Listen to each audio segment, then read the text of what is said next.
आजवर तुम्ही अनेक भयकथा ऐकल्या असतील, पण ही भयकथा त्या बाकी कथांपेक्षा वेगळी आहे. आणि सर्वात महत्त्वाचे म्हणजे ती एका सत्य घटनेवर आधारित आहे. भारतात अशी अनेक झपाटलेली ठिकाणे आहे. यापैकीच एक ठिकाण निजामाचे शहर हैदराबादमध्ये आहे. हे ठिकाण दिसायला इतके भयानक आहे की लोक दिवसाही या ठिकाणाच्या जवळच्या रस्त्यावरून जायला घाबरतात. त्या ठिकाणाचे नाव आहे कुंदनबाग आणि ते घर झपाटलेले घर म्हणून ओळखले जाते. आता सरकारनेही लोकांना कुंदनबागेत जाण्यास बंदी घातली आहे. आता या ठिकाणी कोणीच राहत नसल्यामुळे ही जागा कचऱ्याने भरलेली आहे. संध्याकाळी हाच कुंदनबागचा रस्ता अतिशय शांत आणि भयानक दिसतो. कुंदनबागच्या जवळच्या रस्त्याने जरी चुकून कोणी गेला तर त्याला अतिशय भयानक आणि चित्रविचित्र असे आवाज ऐकू येतात आणि त्या व्यक्तीचा काही ना काही कारणाने अपघात होऊन मृत्यू होतो. या झपाटलेल्या घरामुळे त्याच्या आजूबाजूचा परिसरही झपाटलेला बनला आहे. त्यामुळे या कॉलनीतले लोकही आपले घर विकून दुसऱ्या ठिकाणी राहायला गेले आहेत. हे घर झपाटलेले होण्यास एक घटना कारणीभूत आहे. तीच घटना आज मी तुम्हाला एका कथेच्या रूपात तुमच्या समोर सादर करीत आहे. या घटनेतील पात्रांची नावे मात्र बदललेली आहेत. चंदन हा एका शहरामध्ये राहत होता. तो एका मोठ्या कंपनीत चांगल्या पगारावरती नोकरीला होता. त्याला आई वडील नव्हते. त्याचे आई वडील लहानपणीच वारले होते. त्याचे आता लग्नाचे वयही झाले होते. त्याला त्याचा मामा सोडून जवळपासचे असे कोणीच नातेवाईक नव्हते. म्हणून त्याने मामाला त्याच्या लग्नासाठी एक मुलगी बघायला सांगितली. तेव्हा त्याच्या मामाने त्याच्या गावातील एक सुंदर मुलगी त्याच्यासाठी आणली. त्या मुलीचे नाव होते प्रेरणा. प्रेरणाला जेव्हा चंदनने पहिल्यांदाच बघितले त्या क्षणी ती त्याला आवडली आणि मग त्याने तिच्याबद्दल काहीच माहिती न विचारता लगेचच तिला पसंत केले. अर्थात त्यामुळे तिच्या घरचे खुश झाले आणि मग लगेचच त्यांनी प्रेरणाचे लग्न चंदनशी लावून दिले. त्यानंतर चंदन प्रेरणाला घेऊन आपल्या शहरातल्या घरी आला. पण घरी आल्यानंतर त्याच्या बायकोने त्याला एक अट घातली की मी आठवड्याच्या दर शनिवारी माझ्या घरी जाणार आणि सोमवारी सकाळी आपल्या घरी परत येईन. तेव्हा चंदननेही तिची ही अट मान्य केली. त्याला वाटले की तिचे आई वडील आजारी वगैरे असावेत म्हणून ती तिच्या घरी जात असावी. तिच्या घरी जाण्याचा हा दर आठवड्याचा तिचा नित्यक्रम झाला. आता त्यांचे सर्व आयुष्य सुखात चालले होते. त्यानंतर काही वर्ष गेली. त्यांना 2 मुलीही झाल्या. चंदनच्या बायकोचे आता आई वडीलही वारले होते. पण तरीही त्याची बायको तिच्या घरी दर शनिवारी जात असे आणि मग सोमवारीच सकाळी परत येत असे. चंदनने त्याच्या बायकोला या बाबतीत अनेक वेळा विचारले, पण प्रत्येक वेळी तिने त्याबाबत उत्तर देण्याचे टाळले. मग एके दिवशी चंदनने ठरवले की काही झाले तरी आपण हिचे घरी जाण्याचे रहस्य शोधून काढायचे. त्या दिवशी शनिवार होता आणि मग रात्री ती आपल्या घराकडे जाण्यास निघाली. चंदनही तिच्या पाठून गुपचूप निघाला. त्यानंतर त्याची बायको तिच्या गावाकडे जाणाऱ्या बसमध्ये चढली. चंदनही तिच्या पाठून तोंड झाकून त्या बसमध्ये चढला. रात्र असल्यामुळे तिलाही चंदनचा चेहरा दिसला नाही. त्याच्या बायकोचे गावही शहरापासून फारसे लांब नव्हते. त्यामुळे ते काही तासांनी त्याच्या बायकोच्या गावाकडे पोचले. त्यानंतर ती तिच्या घराजवळ आली आणि मग तिने तिच्या घराचे दार बंद करून घेतले. बराच वेळ झाला तरी चंदन त्या घराच्या बाहेर उभा होता, पण त्याला काहीच त्या घरातून हालचाल दिसत नव्हती. चंदनला आता झोपही यायला लागली होती. तेव्हा तो कंटाळून तिकडून निघणार इतक्यात त्याला त्याच्या बायकोचा आणि तिच्याबरोबर काही माणसे बोलत असल्याचा आवाज ऐकू आला. तो आवाज ऐकून त्याला अतिशय आश्चर्य वाटले आणि मग तो घाबरलाही. तो घराच्या जवळ आला आणि तो आवाज त्याने नीट ऐकला. तेव्हा त्याला कळले की तो आवाज त्याच्यात सासू सासऱ्यांचा होता आणि ते काही वर्षापूर्वीच वारले होते. मग त्याने हिम्मत करून त्या घराच्या खिडकीतून घराच्या आतमध्ये बघितले. तेव्हा त्याने जे दृश्य बघितले ते पाहून त्याच्या पायाखालची जमीनच सरकली. कारण त्याची बायको केस मोके सोडून आणि काही साडी नेसून घरामध्ये बसली होती आणि तिच्यासमोर चित्रविचित्र अशा रांगोळ्या काढल्या होत्या. तसेच तिने तिच्या हातात एक कोंबडे धरले होते आणि ती त्या कोंबड्याची मान कापून त्याचे रक्त तोंडाने मंत्र म्हणत तिच्या सभोवताली टाकत होती. तसेच तिच्यासमोर तिचे मेलेले आई वडील हात जोडून उभे होते आणि ते तिला म्हणाले, आम्ही तुझे आई वडील असून सुद्धा आम्हाला तू बाकीच्यांप्रमाणे ठार मारलीस. तेव्हा आता मेल्यानंतर तरी आम्हाला सोडून दे, आम्हाला सोडून दे, असे ते सारखी तिला विनवणी करत होते. तेव्हा त्यांची म्हणणे ऐकून ती जोरजोरात हसायला लागली. त्यानंतर ती त्यांना म्हणाली, तुमच्यासारख्या अशा कितीतरी जणांना मी ठार मारले आहे आणि त्यांचे आत्मे कैद केले आहेत. तुम्हाला जर असेच सोडले तर मला शक्ती कशी काय मिळणार? क्या तिने काही मंत्र म्हटले आणि मग तिच्या आई वडिलांचे आत्मे तिने एका भांड्यामध्ये कैद केले. एवढं चंदनचा हात त्या घराच्या खिडकीला लागला आणि एक मोठा आवाज झाला. तो आवाज ऐकून चंदनच्या बायकोची मान त्याच्याकडे वळली. तेव्हा तिचा चेहरा बघून त्याची बोबडीच वळली. कारण तिच्या सुंदर चेहऱ्याच्या ऐवजी त्याला आता तिचा खरा चेहरा दिसला. कारण प्रत्यक्षात ती एक म्हातारी आणि कुरूप बाई होती आणि तिच्या काळ्या जादूने तसेच लोकांना ठार मारून त्यांच्या आत्म्याच्या शक्तीने तिने आपला चेहरा सुंदर केला होता. ते सर्व बघून चंदनचे हातपाय थरथरू लागले आणि तो अतिशय घाबरला. त्याला आता कळले होते त्याची बायको माणसांचा बळी देण्यासाठी आणि त्यांच्या आत्म्यांची शक्ती मिळवण्यासाठी ती दर शनिवारी रात्री तिच्या घरी यायची. म्हणजे त्याची बायको ही कोणी सामान्य बाई नव्हती, तर ती काही जादू करणारी एक चेटकीणच होती. मग पुढे चंदन तिथे थांबलाच नाही आणि मग जीवाच्या आकांताने वाट फुटेल तिथे तो पळू लागला. अंधार असल्यामुळे त्याला तो कुठे जातोय हेही कळत नव्हते. बऱ्याच वेळानंतर त्याने जेव्हा पाठी बघितले तेव्हा त्याच्या पाठी कोणीच नव्हते. मग तो कसा बसा रात्रीच्या शेवटच्या बसमध्ये चढला आणि मग त्याच्या घराकडे पोचला. त्यानंतर मग तो घरामध्ये गुपचूप झोपून गेला. त्याला वाटले की बहुधा त्याच्या बायकोने त्याला बघितले नाही, पण हीच त्याची मोठी चूक होती. थोड्या वेळाने अचानक त्याला जाग आली. तेव्हा त्याने जे समोर बघितले ते बघून त्याला धक्काच बसला. कारण त्याच्या डोळ्यासमोर त्याच्याच बायकोचा चेहरा होता आणि ती त्याच्याकडेच बघून हसत होती आणि तिच्या सुंदर चेहऱ्याऐवजी त्याला आता तोच कुरूप चेहरा त्या डोळ्यासमोर दिसत होता. त्यानंतर ती त्याला म्हणाली, आता तुला सर्व काही कळले आहे, तर तुला जिवंत ठेवून काहीच उपयोग नाही, तुला आता मरावे लागेल.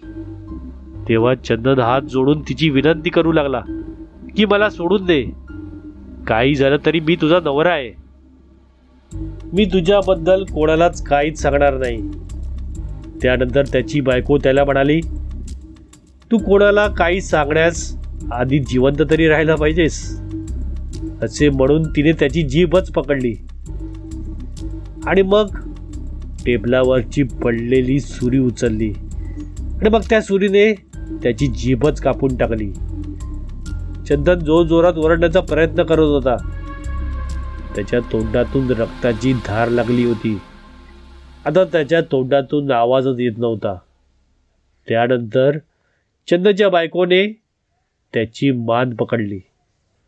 चंदनच्या बायकोने त्याला वरती उचलले आणि तिचा हात मोठा होऊ लागला आणि जोरात फिरणाऱ्या पंख्यांच्या पात्यांमध्येच त्याचे डोके घातले आणि मग चंदन एकदाच शेवटचा जोरात ओरडला आणि मग त्याचे डोके तुटून जमिनीवरती लांबवर उडाले. त्यानंतर तिने चंदनच्या प्रेताचे काय केले ते आज तागायत कोणालाच माहीत नाही. पण त्यानंतर ती रातोरात आपल्या गावाला निघून गेली आणि मग सकाळी नेहमीप्रमाणे काहीच झाले नाही या आविर्भावात आपल्या घरी आली. तिच्या दोन्ही मुली सकाळी उठल्यानंतर त्यांच्या बाबांना शोधू लागल्या. तेव्हा चंदनचे बायकोने त्यांना सांगितले की तुझे बाबा सकाळीच कंपनीच्या कामानिमित्त बाहेरगावी गेलेत. त्यानंतर बरेच दिवस झाले पण चंदन काही परत घरी आला नाही. म्हणून त्याच्या मुलींनी चंदनच्या बायकोला परत विचारले की बाबा कधी येणार आई.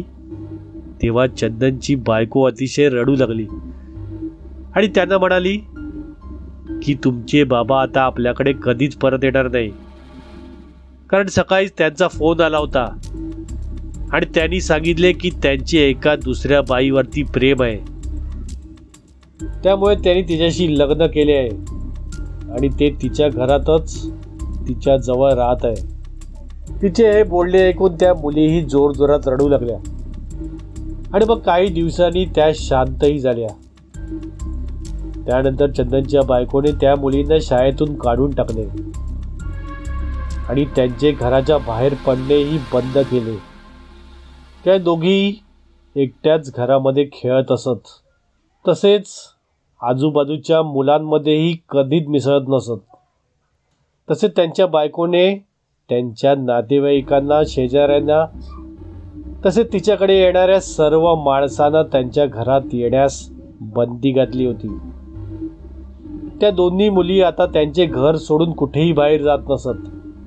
जेव्हा त्या मुलींना त्यांच्या आजूबाजूच्या घरातले लोक बघत असत तेव्हा त्यांना त्या मुली अतिशय विचित्र वाटत, कारण त्या मुलींच्या हातात चित्रविचित्र अशा बाहुल्या असायच्या.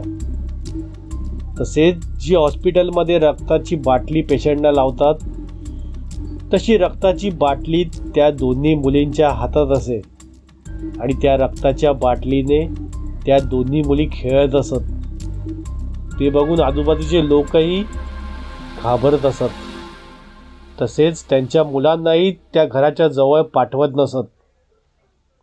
त्यांच्या घरातून अनेकदा रात्रीचे विचित्र असे आवाज येत असत, जसे काही कोणीतरी जोरजोरात किंचाळत आहे, तसेच कुणीतरी गाणी म्हणत आहे आणि जोरजोरात कोणीतरी रडत आहे.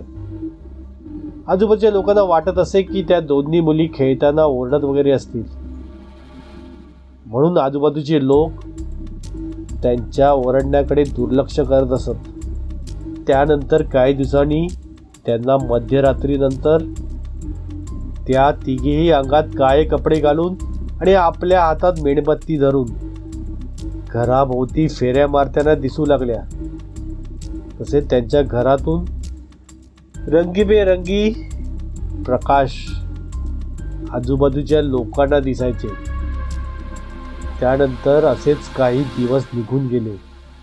2002 साली एक विचित्र घटना त्या घरामध्ये घडली आणि त्या घटनेमुळे जे सत्य जगासमोर आले ते अतिशय भयानक होते. एके दिवशी एका चोरीच्या उद्देशाने एका चोराने त्या घरामध्ये प्रवेश केला. तेव्हा त्याने बघितले की त्या घरामध्ये सर्वत्र अंधार होता आणि त्या घरात काहीच हालचाल दिसत नव्हती. म्हणून त्याला वाटले की त्या घरात कोणीच नाही आहे. म्हणून त्याने एका खोलीतील लाईट लावण्याचा प्रयत्न केला. तेव्हा त्याला कळले की त्या घरात लाईटच नाही आहे. हे बघून त्याला आश्चर्य वाटले आणि म्हणून त्याने आपल्या हातात असलेला मोबाईलचा टॉर्च पेटवून जेव्हा टॉर्चच्या प्रकाशात जे बघितले ते बघून त्याला धक्काच बसला. कारण त्या घरात सगळीकडे धूळ आणि कोइष्टके साठली होती. त्यानंतर तो एका रूममध्ये आला आणि त्याने जे समोर दृश्य बघितले ते पाहून त्याची बोबडी चोळली आणि त्याचे हातपाय थरथरू लागले. त्याच्या सर्व शरीराला घाम फुटला. त्यानंतर त्याने लगेचच आपल्या थरथरत्या हाताने आपला मोबाईल काढला आणि चक्क पोलिसांना फोन करून तिथे बोलावून घेतले. जेव्हा पोलीस तिथे आले तेव्हा समोरचे दृश्य बघून त्यांनाही धक्का बसला, कारण त्यांच्या समोर 3 प्रेते पडलेली त्यांना दिसली. त्यातले एक प्रेत चंदनच्या बायकोचे होते आणि 2 प्रेते चंदनच्या 2 मुलींची होती. त्यानंतर पोलिसांनी त्या चोराला अटक केली असता त्याने चोरीच्या उद्देशाने या घरात प्रवेश केल्याचे सांगितले. मात्र या घरात मृतदेह पाहिल्यानंतर आपण फार घाबरून गेलो आणि म्हणूनच तुम्हाला फोन केला असे त्याने सांगितले. तसेच हे खून मी केलेले नाही आहेत असेही त्याने त्यांना सांगितले. पोलिसांनाही त्याचे म्हणणे पटले, कारण त्या तिघांच्याही शरीरावरती कुठल्याच जखमा नव्हत्या. तेव्हा पोलिसांनी संपूर्ण घर चेक केले. तेव्हा त्यांना आणखीनच धक्का बसला, कारण त्या सर्व घरात चित्रविचित्र अशा आकृत्या काढल्या होत्या. तसेच घरात सर्वत्र काळ्या बावल्या पडल्या होत्या. तसेच सर्वत्र टाचणी लावलेले आणि कुंकू लावलेले लिंबू पडलेले होते. तसेच त्या घरात शेकडो माणसांच्या कवट्या आणि हाडे पडली होती. ते सर्व बघून आता पोलिसांनाही भीती वाटू लागली होती. त्यानंतर पोलीस तिथे थांबलेच नाहीत आणि मग ते चोराला घेऊन पोलीस स्टेशनला निघून गेले. त्यानंतर त्यांनी लगेचच तिघांची ही प्रेते पोस्टमॉर्टमला पाठवून दिली. पण दुसऱ्या दिवशी जेव्हा पोस्टमॉर्टमचा रिपोर्ट आला तेव्हा तो रिपोर्ट ऐकून पोलिसांच्या तर पायाखालची जमीनच सरकली. कारण त्या पोस्टमॉर्टममध्ये असे लिहिले होते की या तिघींचाही मृत्यू 6 महिन्यापूर्वी झाला होता. ते ऐकून पोलीस तर चक्रावूनच गेले, कारण या तिघींचाही मृत्यू 6 महिन्यापूर्वीच झाला आहे, तर मग त्यांची प्रेते अजून सडली का नाहीत आणि त्यांची शरीरे किड्यांनी पोखरली कशी नाहीत. तसेच त्या तिघींच्याही शरीरातून सडलेला वास कसा येत नाही. पोलिसांना आता काहीच कळत नव्हते. बहुतेक या पोस्टमॉर्टमच्या रिपोर्टमध्ये काहीतरी चूक आहे, म्हणून पोलिसांनी दुसऱ्या ठिकाणी त्यांची प्रेते पुन्हा पोस्टमॉर्टम करायला पाठवली. तेव्हा दुसरा रिपोर्ट आला. त्या रिपोर्टमध्येही हेच लिहिले होते की या तिघींचाही मृत्यू 6 महिन्यापूर्वीच झाला आहे. आता मात्र पोलिसांना काही कळेनासे झाले होते. तसेच पोलीसही खूप घाबरले होते. मग पोलिसांनी ठरवले की आजूबाजूच्या लोकांना याबद्दल विचारायचे. त्यांना बहुतेक काहीतरी माहिती असेल.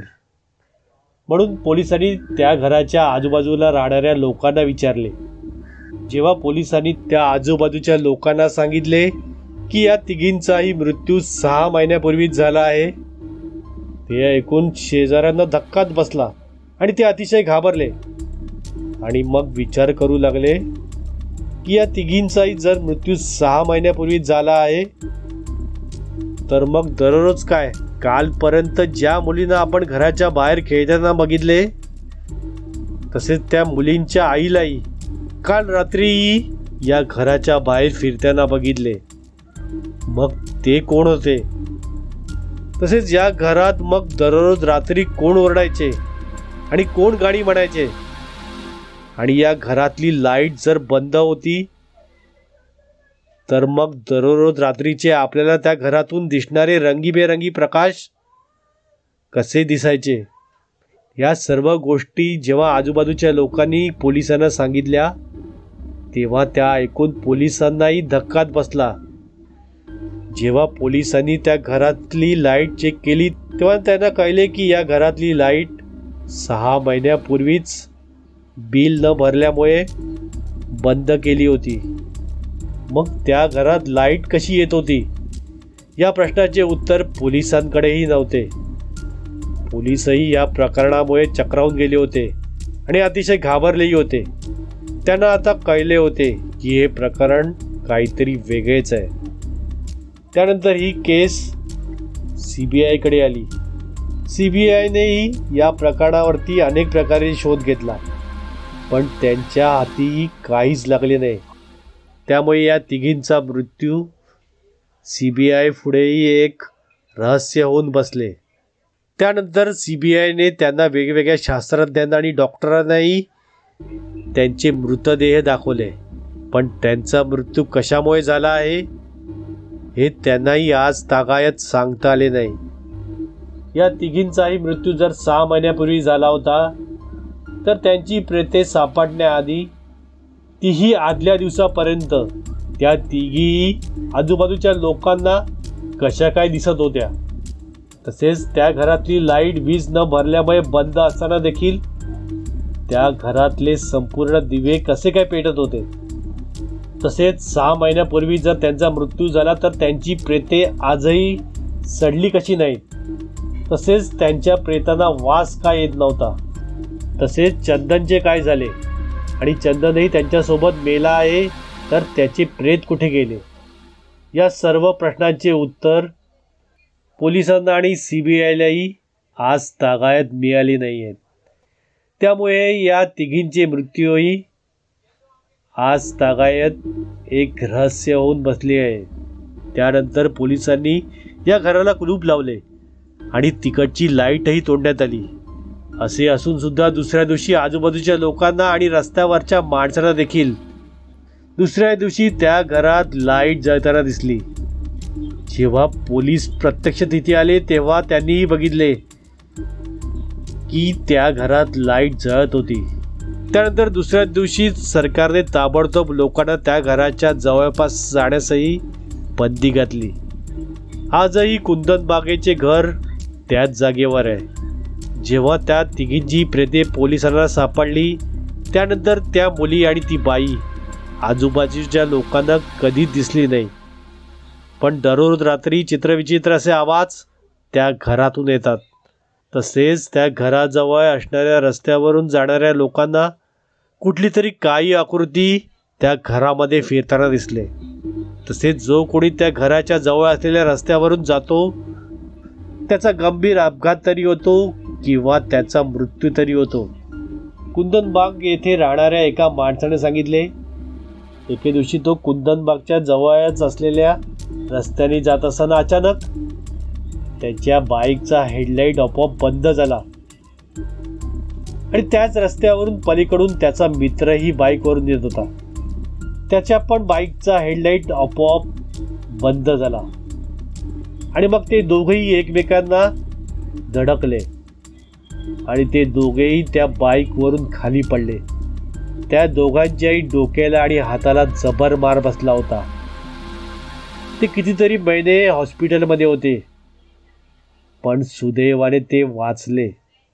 हा काही पहिलाच किस्सा नाही. अनेकदा या घराच्या जवळ असलेल्या रस्त्यावरून जाणारे लोक कोणत्या ना कोणत्या अपघाताला बळी पडतात. बहुतेकांचे मृत्यू होतात आणि बोटावर मोजण्या इतकेच लोक वाचतात. त्यामुळे आता त्या रस्त्यावर पोलीस देखील रात्रीची गस्त घालतात. कुंदनबाग हे आजपर्यंत पोलिसांना आणि लोकांनाही न सुटलेले एक रहस्य आहे. म्हणून कुंदनबाग हे भारतातील सर्वात झपाटलेल्या ठिकाणापैकी आता एक बनले आहे.